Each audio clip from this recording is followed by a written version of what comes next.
Pushkin. Hey y'all, it's Justin Richmond. Today on the show, we're talking to Stuart Murdoch and Stevie Jackson from the Scottish folk pop band Belle and Sebastian. The band formed in '96 after meeting through a government-funded class for unemployed musicians. It soon became a showcase for Stuart Murdoch's catchy melodies and witty stories about the everyday lives of Scottish bohemians. Inspired by the sounds of the 60s, like the Beatles, Paul Simon, Burt Bacharach, their music has been described as perfect chamber pop music. On today's episode, Bruce Headlam talks to Stuart and Stevie about writing and recording their latest and 10th album, A Bit of Previous. Stuart also talks about how getting sick at 21 was a critical moment in the start of his music career. This is Broken Record, liner notes for the digital age. I'm Justin Richmond. Here's Bruce Headlam with Stuart and Stevie. You've got a new album coming out. Can you tell me a little bit about the making of this album? Because it was done during the pandemic. How did that affect how you did the album, where you did the album? How did all that shake out? We had our bags packed for Los Angeles and we were ready to go. And this was back in the spring of 2020. Of course, the pandemic happened. We were locked down. So for the first 6 months or so, we didn't do anything. Everybody was locked in. You know what it was like. By that time, we decided, you know what, this is going to take a while. So we gave up the idea of going to LA. Chris, the band, and also Brian, who's our engineer upstairs, we all decided to renovate the studio, turn the studio into a proper recording studio rather than just a rehearsal place. And we made extra rooms. We made little booths so that it could be safe, so that we could work safely in pandemic time. It took a whole year for us to start recording with a vengeance because there was another surge in the pandemic. By that time, the song lineup had changed, but that was quite nice. I'd written quite a few new songs, and so we brought them in really in a raw state. The beauty part of that was that instead of preparing to go to Los Angeles and having everything written, we had more time and we could make it up as we went along. So how many songs did you have written for LA? It's kind of hard to say. Stevie, do you remember the pool of songs we had for LA? No, it's too long ago. There's probably maybe a nebulous pool of about 15 or 20, but I think maybe probably 10 of those got ditched along the way somewhere. Is that typical for you to go into an album with sort of that many songs ready to go? I think, I think that's probably about the top number. And actually, we've done records in Atlanta, we've done 2 in LA. We usually try to record about 17 or 18 because they're usually needed, but also it makes a better album if you've got songs to choose from. You know, things ended up very differently. Like I said, we kind of left a lot of songs. A lot of the songs went off the boil and didn't seem too appealing anymore. And then new ideas sprang up. And because we were hands-on between the band and Brian, we were producing ourselves. We could invent new techniques and new ways of working and go back to our roots, all that kind of stuff. So I'm interested, tell me which songs on the album now are the new songs, the songs you developed after you initially thought you were going to be recording in LA.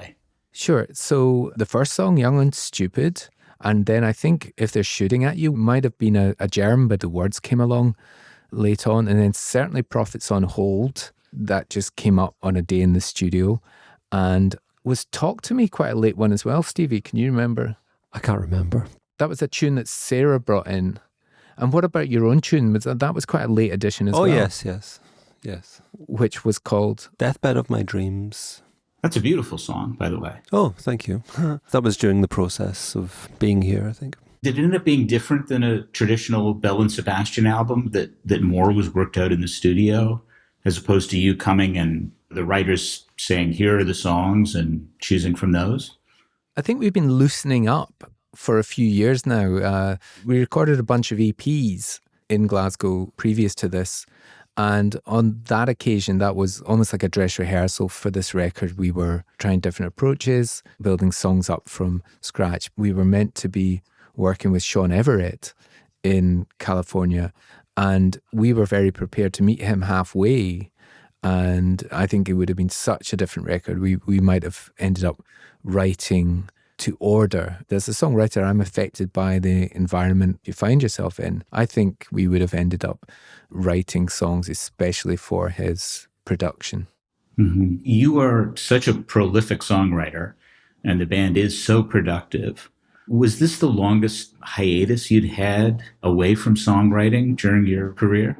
I wouldn't say it was a hiatus away from songwriting at all, as far as I'm concerned. The longest gap that we had was around about 2006 to 2010 or something like that. I went away to make a movie, but I was working on music and Stevie was working on music. He did a solo LP, so everybody was still working. You know, a song I was interested in a lot was Prophets on Hold. And naturally, when I saw the title, I thought, well, is this pandemic related? Because, of course, everybody was on hold. That's an angle that I never thought about. It was just a song that popped up in the studio. But then again, you take in everything that's going on, and it percolates. Songs just come out. So it seems to be unrelated to what is actually going on outside. Maybe, in fact, the experience of lockdown did, in fact, affect this song the way it came out. But I'd never thought about that. Can you play a few bars of it? Yeah, there's a slight caveat here. What happens with my songs is that we construct the songs in the studio and the band comes in and colours in.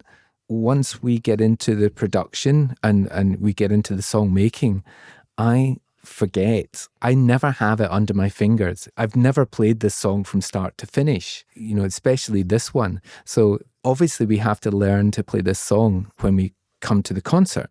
What I'm basically saying is that me and Stevie are just trying to learn how to play a few bars for you just today. Yeah. So We don't actually know it, but we'll we'll have a go. Well, you guys are quick learners. That was terrific. we were kind of like, I'm looking at the chord sheets, and for the listeners, that probably kind of replicates the idea of what happened when we brought the song in at first, and we were just feeling the chords. Was that purely a musical idea you had and then added the lyrics, or did the lyric come at the same time? More regularly for me, the words and the lyrics will come at the same time. Mm-hmm. Sometimes it's not a strong urge to say something lyrically at first.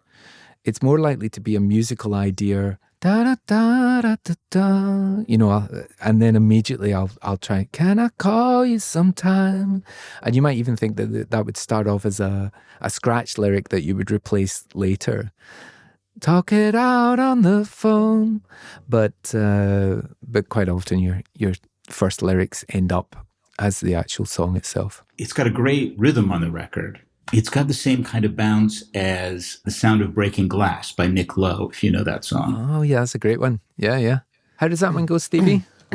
I love the sound of breaking glass. There you go. It's probably the same key. You can learn his songs even faster. That's amazing. And because I love the title so much, Prophets on Hold, I mean, are you sitting around somewhere and you've got a notebook and you think of the phrase Prophets on Hold, or are you on the phone and you just write it down thinking, I'm going to use that at some point?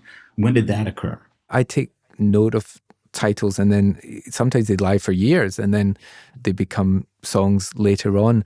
That was a case of that came out in the lyric that day, just as I was writing Underneath Your Thin Skin, We Are Prophets on Hold. That occurred to me that could be the title. I want to talk about the source of the songwriting in the group. You know, you are one of those bands that's not afraid to be witty. I don't mean sort of mordantly witty, but there is that kind of tradition in English, Scottish, songwriting. Morrissey is a good example, and I think he was an influence on you. Almost that kind of Noel Coward school of being kind of funny. Where does that come from in your background? It's sort of hard to say. I mean, I'm not sure it's a gift that we have for wit. Maybe it's a gift that we have for honesty and not being afraid to leave it all out there. That is a progression from, say, for instance, the Beatles through the Smiths to us and to other bands. If you draw a line, I think the people, songwriters are more inclined to be very honest and talk about their feelings, talk about what's on their mind, very conversational. Whereas, if you go back a little ways, songwriting was more rigorous and there was rules and there was things that it would be cringy to say. At the time when I started songwriting, I didn't have anything to lose, and I wanted to tell the world how I felt from my position of pain and anguish. But sometimes the humor, or being able to have a joke about it, and even if the joke is on yourself, can be refreshing. It can be liberating.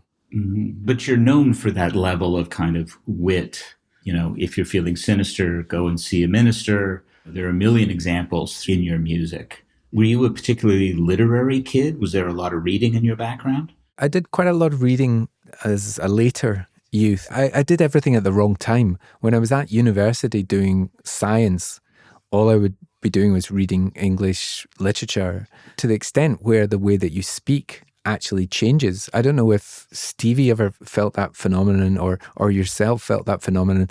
I did go through a couple of years where I was reading Jane Austen and French authors, and the way that you actually talk, you could tell that it was changing because you would be composing sentences the same way as these Victorian authors. And so that was a period, a couple of years, and then I actually dropped out of university. I didn't do science anymore. I got more interested in the art side. There's a couple of songs I want to ask about, and then we'll dive into some background. If They're Shooting at You, tell me a bit about the genesis of that song. I'm glad that you've asked me about this one. Let me just try and get the words of the song in front of me, and hope you don't feel that's too feeble.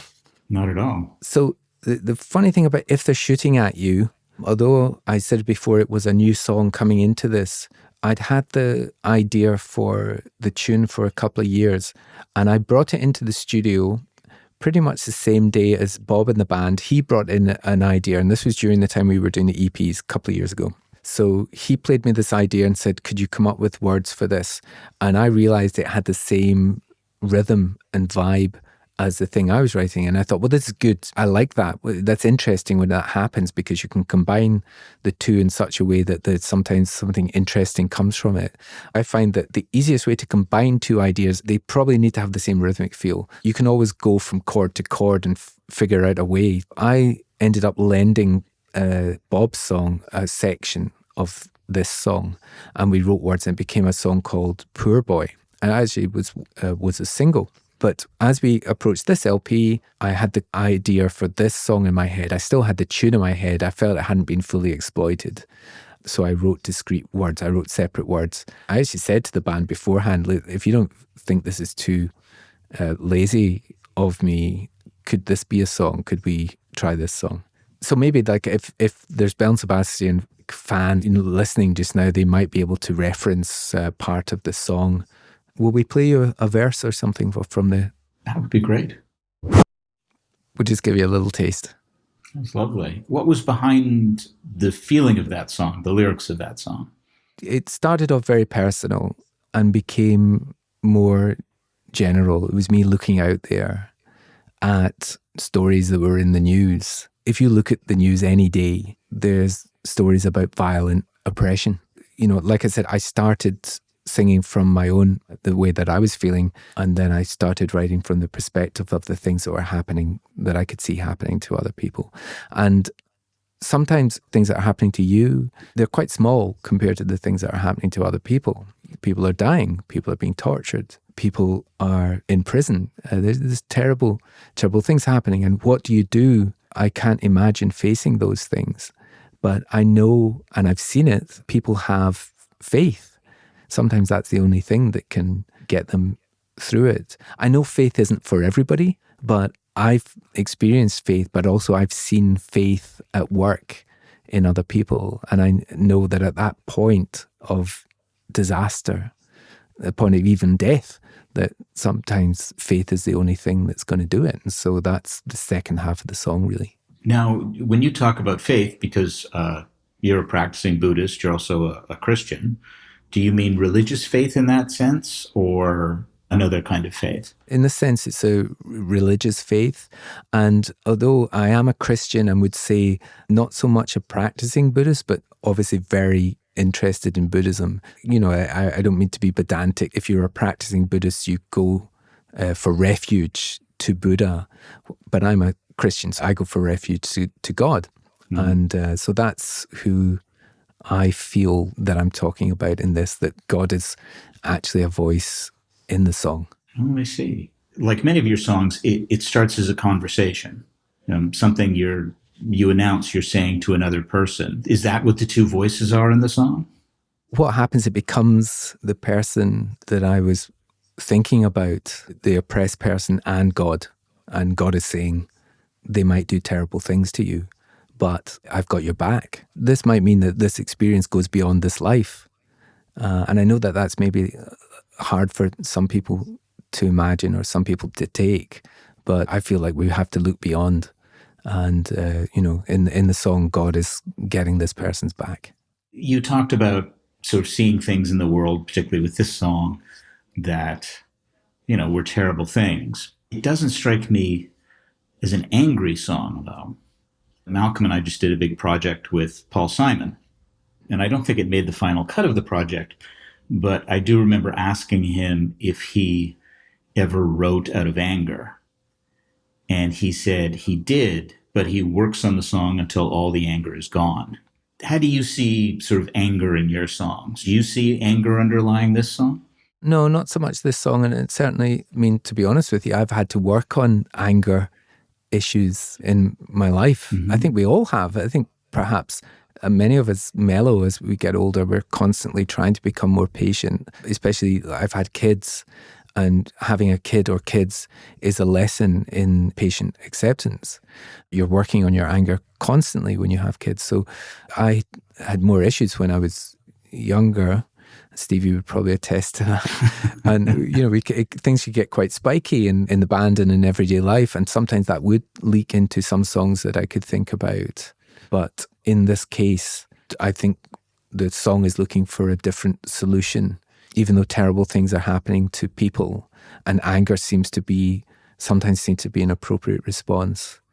I think I'm suggesting in the song there's another way. Mm-hmm. I do want to shift to Stevie. And I did want to ask you about Deathbed of My Dreams. It's got a lovely kind of country feel to it. Almost sounds like one of those old kind of Nashville kind of dreamy slide guitar songs. Can you tell me about that song? Well, sure.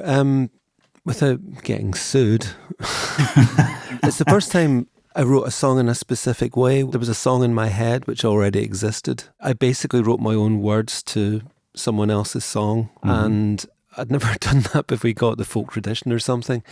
And then I changed the chords under it so that the melody changed, and now you can't tell that, it started off as another tune and I just changed it. But this way it's like a sort of kind of moral dilemma, because I actually deliberately used another tune to express myself and then changed it. But maybe you could argue that's a kind of folk process. Mm-hmm.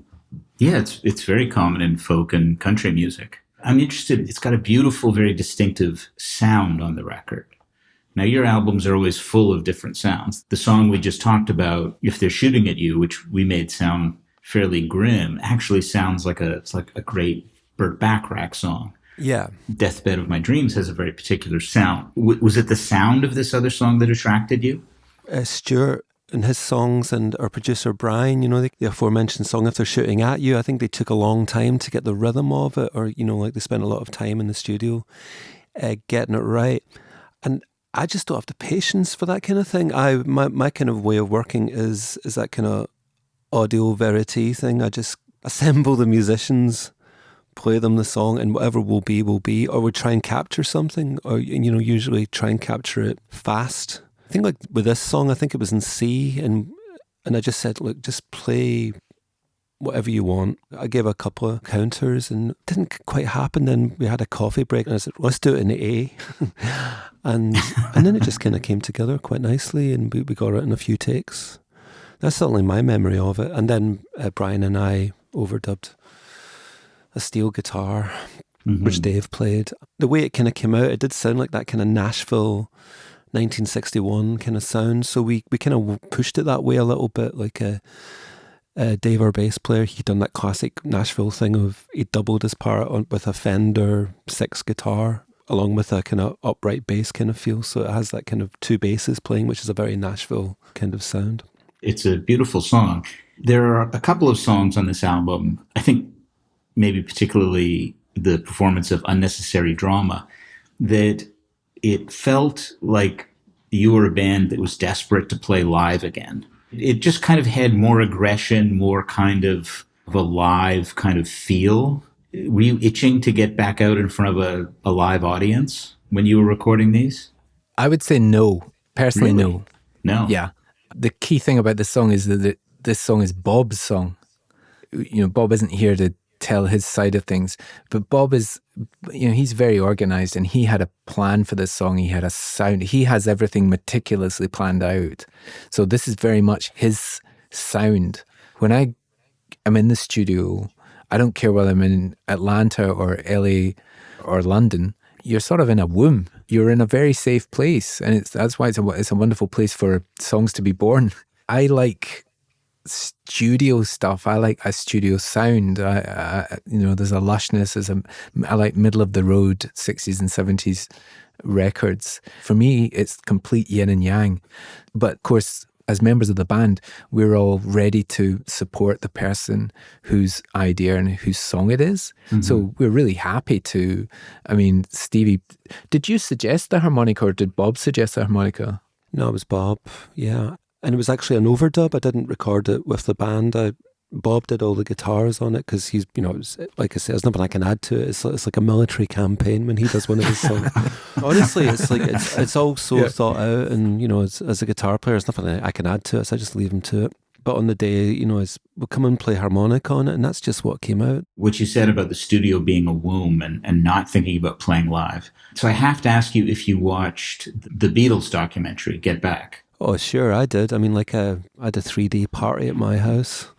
I had food and invited interested friends. One of the things that fascinated me about it was that they had been in the womb of the studio so long, and they sort of announced their intention to go play.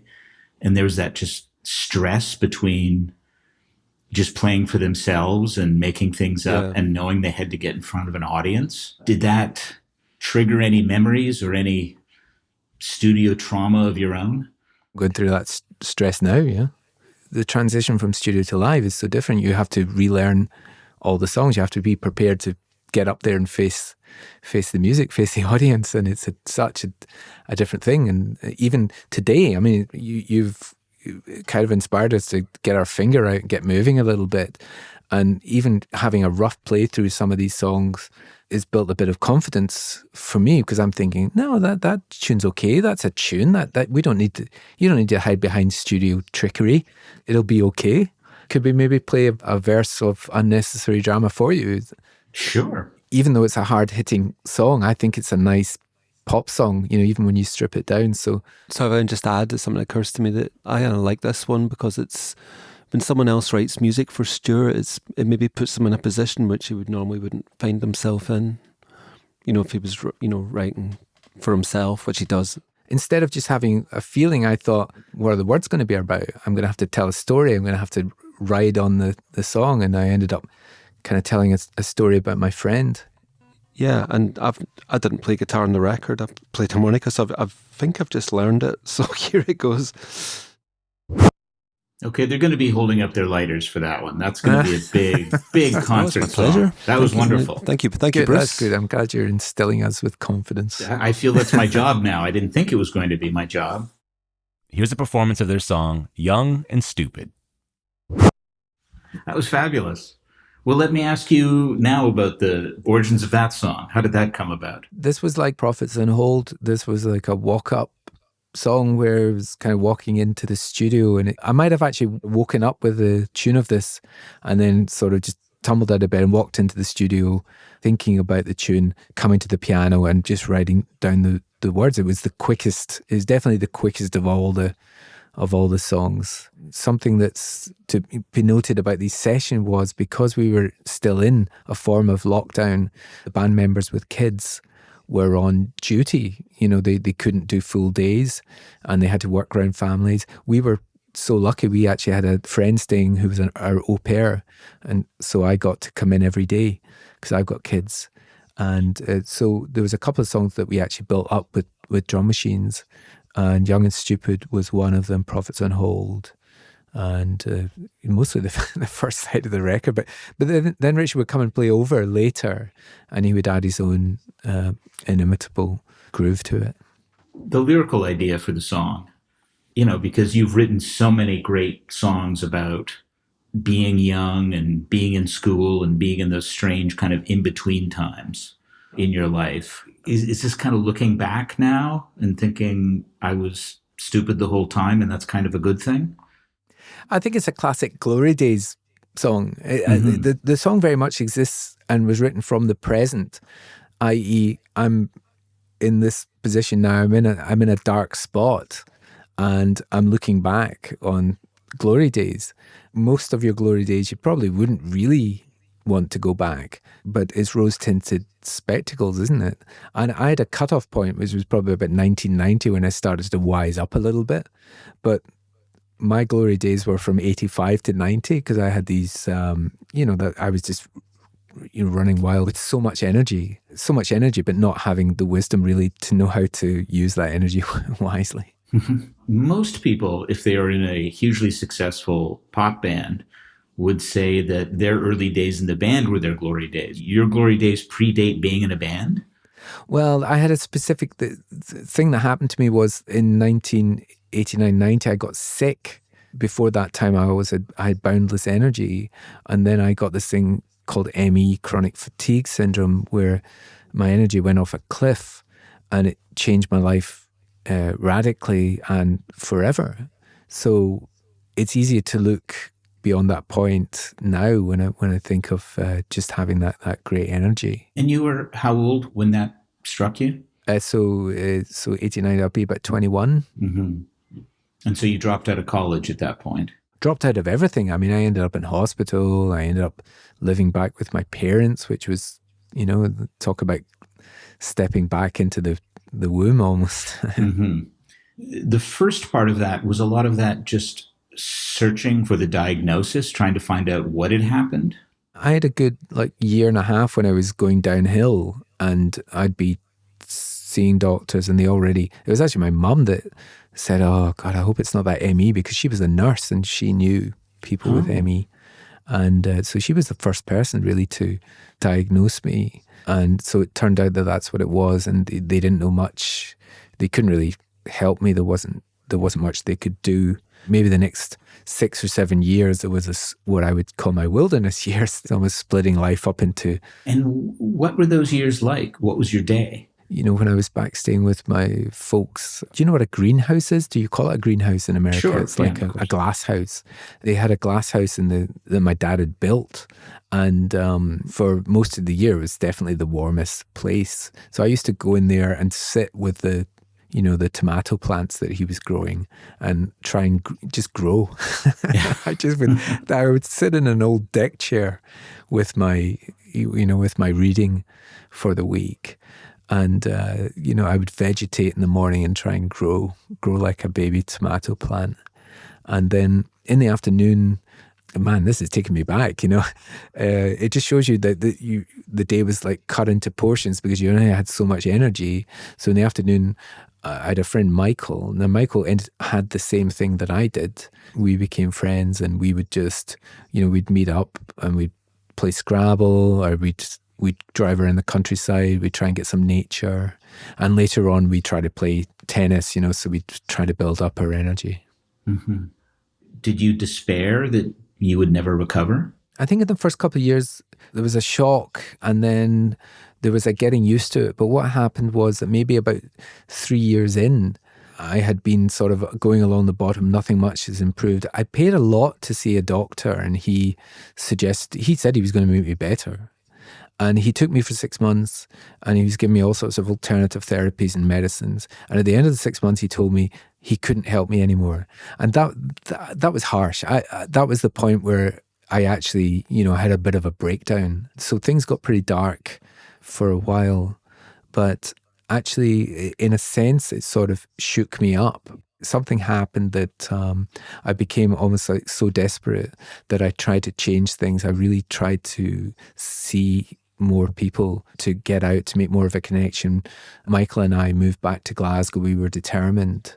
From that point onwards, we forced ourselves to do more. Was that coincidental with recovery, or do you think that helped your recovery along? Another catalyst to that was around that time I went to see a Christian healer. Now, she was the opposite of the other medical person that I told you about. She promised nothing, but actually gave a lot. And she charged nothing, but gave a lot. She's amazing. It's just a woman who did it like an amateur in her own house. I wouldn't have to describe myself fully as a Christian at that point, but she said, look, it doesn't matter. This is going to help you. So, she did her energy stuff. Can I ask you, what was that she did? Almost like hands-on healing, except she'd have her hands above me. Mm-hmm. And the whole thing would take about an hour where she would just be going around and she was obviously praying or focusing, and I would be thinking the same thing. And it was a powerful experience. Almost like the time went by really quickly, even though I was there for over an hour. And it wasn't until a few weeks afterwards that something broke, and I felt that the healer had been part of the catalyst. Now, even if all this stuff was only going on in my mind, you can see how something like that could be a catalyst. You hadn't written songs before you were ill, is that right? That's right. You'd played a bit of piano when you were young. I think you had piano lessons. How did the song start? By the time I'd gone to the healer, I had actually started writing songs. So the songs started from, this is me back at my parents' house, having got to the bottom of my health, just sitting at the piano. I remember very clearly writing what was to become my first song. I met a girl called Kira who was to become my best friend, and she also had ME. And I was thinking about her, and I felt like expressing something about her and to her, and I put my hands on the piano and started singing, and that was it. Could you play a few of those chords now? Do you remember what you played? Do you know, I never imagined that we'd be and you don't have to tour with this song. So sure, and the song's never been recorded, and I mean, I can't remember the words. I might have them written down somewhere. This is a long time ago.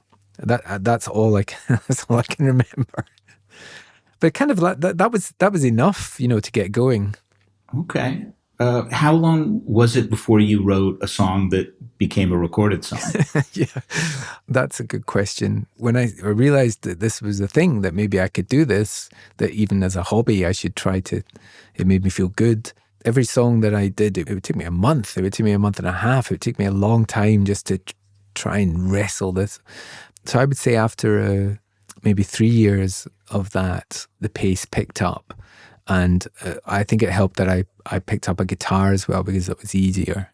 I would say it was maybe another 3 years before there was a song that appeared on a B&S record. Mm-hmm. It does sound a little almost miraculous, like the famous Oliver Sacks story about his patient who had a stroke and then woke up and just started composing music almost incessantly. You have this incredible gift for melody. You write melodies that sound like they should have been written hundreds of years ago, but you just thought of them for the first time. And they're very sophisticated. How do you account for that? That's an extremely nice way to put it. Another way to put it, and Stevie, he quite often says, all your songs sound like something. And, that's the other side of the coin, that even though they're coming out of you, it's quite possibly you are bouncing around melodies that are deep down, inside you. They've gone in when you were very young, and that you're borrowing little bits of pieces of those. Though music, to generalize, is miraculous. I think it is miraculous. I used to think so when I was young and I couldn't write a song, and I still think so today. It's the most abstract form of art. It's pulling magic out of thin air. What were you listening to at the time? What were there singers, or were there songs that were inspiring what you were doing? Kind of, obviously that 7-year period was a long period, and up to that point I was very current. I used to DJ a lot, so I'd be playing current records. And then, once I got sick, I tended to fall back on older records and also explore the 60s and 70s more, and also just be more honest about what I loved, rather than, trying to be hip and cool. Just, and what I loved often was quite middle of the road pop music from my youth. Can you give me an example? Or? Songs like, the one that goes, you walked into my life. I don't know what the next chord is. And now you're taking over, and it's beautiful. Oh, Lord, it's beautiful. I remember hearing that song on the radio around about that time, not having heard it for years and years, and just being aghast thinking, I know that song's wonderful. I know maybe the guy next to me is ignoring it, or this guy thinks it's chewing gum for the ears. I think it's wonderful. So you have kids, your fans have kids, some of those kids have become fans. Where do you sort of place your own music in the kind of firmament? That's an interesting question. Do you simply produce music because you have to and because you love doing it and you're happy with just that process? Or do you still ache, to be a pop star, to be, every generation throws a singer up the pop chart, as Paul Simon wrote? Because I think there is always that thing. You forget that we're all ambitious little buggers, and all these people that you mentioned and all your peers and the people, all the greats that came before you, most of them would be nothing if they didn't have a relationship with the public. Partly the reason we haven't made an album for so long, quite frankly, is because after we did the last one, it didn't feel worth it anymore. It didn't feel like anybody was listening, maybe like some of our hardcore audience. So that's me being pretty honest with you. Maybe that's not the kind of thing that folk want to hear, but if the music isn't connecting with people anymore, I would rather do something that really gets me going. I'd rather go back and make another film, write a book, try something new. I'm a creative person, and the band is full of creative people. There's no law that says band must do album tour until death. Right. Was it just sales or downloads, or you just didn't feel it was connecting somehow? I think maybe the last record didn't connect so well, and that maybe is just a general feeling. I mean, the band's been going for, at that point, the band had been going for some time. People want the new thing. We'll see what happens with this record. Okay. Well, I hope great things happen with this record, because it's a great record, and everybody should listen to it. And everybody should go out and clap along when you play Unnecessary Drama live. You definitely delved down there. There's some things that I haven't thought about for years and years, so... As therapists say, we'll pick that up again next time. Okay. Thank you so much. Right. Thanks, Bruce. Thanks to Belle and Sebastian for talking to us about their latest album and about their career. To hear more of our favorite Belle and Sebastian songs, check out the playlist at brokenrecordpodcast.com. You can follow us on Twitter at Broken Record. Broken Record is produced with help from Leah Rose, Jason Gambrell, Ben Tolliday, Eric Sandler, and Jennifer Sanchez, with engineering help from Nick Chafee. Our executive producer is Mia Lobel. Broken Record is a production of Pushkin Industries. And if you like the show, please remember to share, rate, and review us on your podcast app. Our theme music's by Kenny Beats. I'm Justin Richmond.